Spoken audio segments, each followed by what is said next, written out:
à tous. Je voudrais juste vous dire que, parce que vous n'êtes sans doute pas tous des habitués de ce lieu, vous êtes dans la salle des accords, qui est une salle absolument historique. Donc dans ces romans qui ont été appelés les romans de combat ou de conflit, il n'est pas étonnant de voir les auteurs qui se placent sous le patronage de Zola. Alors, Les Maîtres du Printemps, c'est inspiré par la fermeture des hauts fourneaux de Florange et ça raconte la fin des derniers hauts fourneaux en Lorraine et le combat pour que cette fin n'arrive pas. Et en fait, on sent à quel point ces hommes sont fiers de leur métier.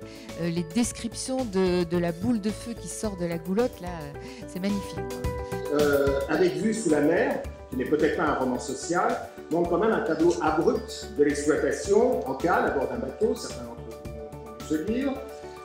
Dans la langue qui est la sienne, je cite, « L'ambiance, c'est plus business d'esclaves que médecine du travail ». Je lui ai dit, Slimane, je te demande juste une chose, un jour, écris ce livre. Et il m'a dit, mais en fait, techniquement, je ne peux pas parce que je suis trop fatigué sur le bateau et je n'ai pas assez de temps. Et donc, en fait, un peu à la Martin Eden, tous les moments qu'il avait de liberté à terre lui ont permis d'écrire le livre. Et ça se passe dans les Caraïbes, il vient du 9 cubes, et là, il y a une espèce de rencontre où il y a, si je me souviens bien, 80 nationalités différentes qui travaillent dans les soutes et qui font tous ces boulots qu'il décrit puisqu'il est un joker. Et la force de son témoignage, c'est qu'il passe par tous les boulots. Dans Le Poisson pourri par la tête, donc de Michel Boussu, c'est l'évidence, c'était rappelé, de cet univers dominant, dominé, la fiction qui montre la réalité douloureuse, et puis la réalité d'une décision qui peut changer dans les entreprises.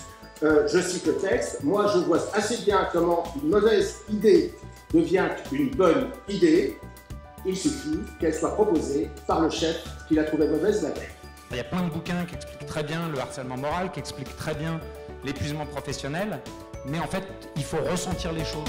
Et dès lors, effectivement, le problème du travail est de poser le sens d'une vie, d'une existence, ce que résume L'homme qui aimait trop travailler d'Alexandre Lacroix.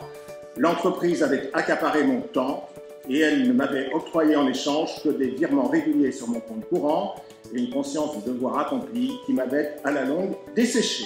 Donc j'ai voulu faire de cela, de cette expérience du travail contemporain, du travail intellectuel, un roman.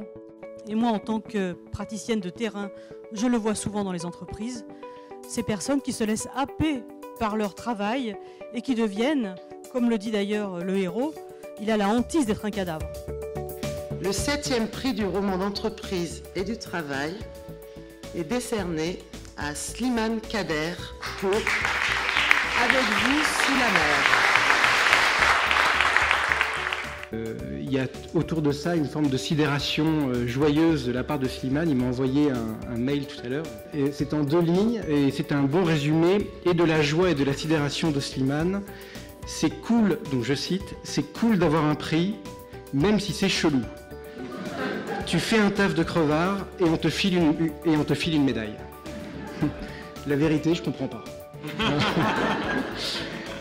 Merci pour lui, merci pour ce texte.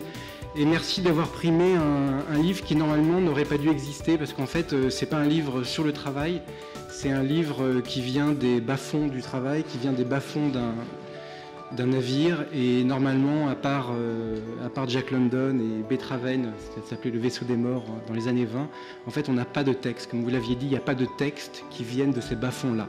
Donc merci à tous, merci beaucoup.